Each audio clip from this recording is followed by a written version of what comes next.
in part due to online misinformation groups. For some, conspiracy theories are a way of life. But as people go deeper down the rabbit hole, are they joining a cult?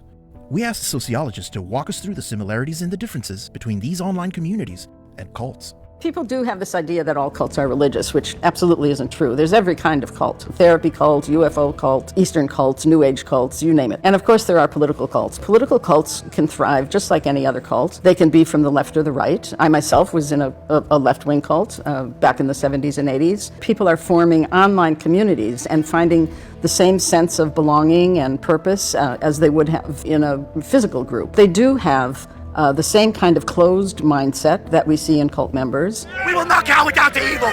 We're Americans. So it's important to realize that it has nothing to do with religion. It has to do with the behaviors of the group.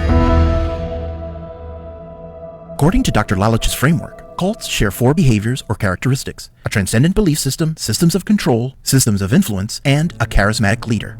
The transcendent belief system is the overarching ideology. It gives you the answers to the past, the present, and future. So it's a new way for you to understand the world and your role in the world. And it's exclusive in that you're led to believe that it is the only way to think. It is the only true belief system. And it's inclusive in that when you are part of that, you feel like you're a member of the elite, you're special, and those other people who aren't part of it, well, there's just something wrong with them. A scroll through the messaging app Telegram shows that online groups like SABMIC generate misinformation. They also forbid their members from being vaccinated. The QAnon movement, especially in its heyday, the anti-vaxxer movement, they basically generate that same kind of transcendent belief system. And the anti-vaxxer movement, in its anti-science attitudes, is saving us from this thing that's going to get injected into us and it's going to put a chip in us. QAnon was saving us from the Satanists and the evildoers. I'm sure people remember Pizzagate and the idea that there are pedophiles running the government. It got decent, honest people who cared about child abuse, who cared about sex trafficking, latching onto this as though this were the answer. Sometimes these groups will have rallies and demonstrations where they'll go out and be absolutely fervid, just roaring and raging and having the kind of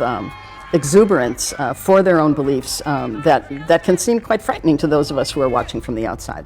What is the plan? It's to save the world from the evils that are out there. One of the things you might notice when we look at cults is that people are sometimes doing things that seem unbelievable to those of us on the outside. Why would someone go rob a bank who never would have done something like that before?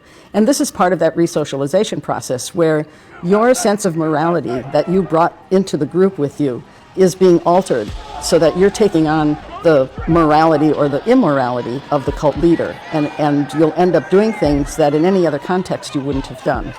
USA! USA! USA! The kind of us versus them mentality that's taken over has really generated this outward violence that we hadn't seen before. So the systems of control are the sort of overt, obvious rules and regulations of the group that you must follow. In some groups, you may be told where to live or who to live with. In some groups, you may be told to divorce your spouse who doesn't want to be part of the group. They may be telling you what to wear, what to eat. It can be any of those kinds of things that is part of stripping away your individuality.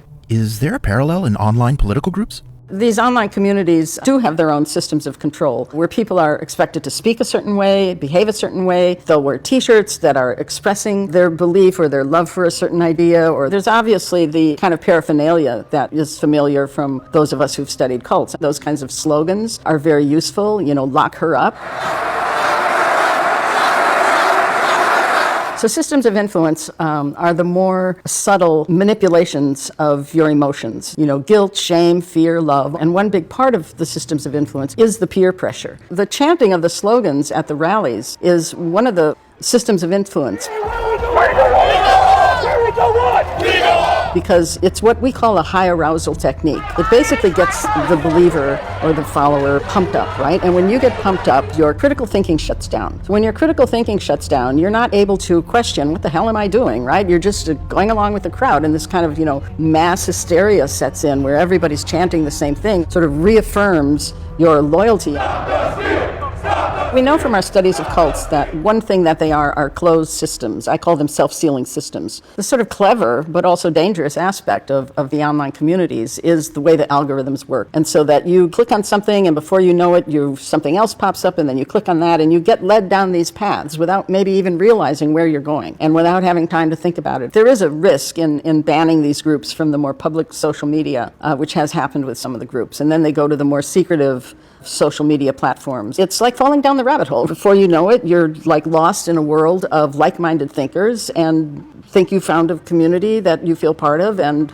you're gone to the people who knew you before. Well, the charismatic leader is someone who has power over you. It's a social relationship, and it's based on this imbalance of power. And it's actually not an attribute that someone is born with, but it's the fact that you attribute that quality to that person, and that's what gives them the power. And then you are obligated to honor and revere and worship that person, and the charismatic leader is obligated to be that charismatic leader and do things that makes him or her seem special. So, who would fill that role in online communities? We don't necessarily see one leader standing up to be the charismatic leader, but there may be different people who play that role at different times. When Q was at its peak and he was sending out messages, and I think people did actually see him as a mystical, untouchable, charismatic, messianic leader. He had that kind of sway and power over people. Q also was similar to the cult leaders who say they have the direct line to God. Q presented himself also as someone who was really an insider and knew exactly what was going on, and that he was going to tell us and warn us about the deep state and things that were happening in the government that were harming the American public. Just about everybody I know has somebody in their family or in their social network who has been lost to them.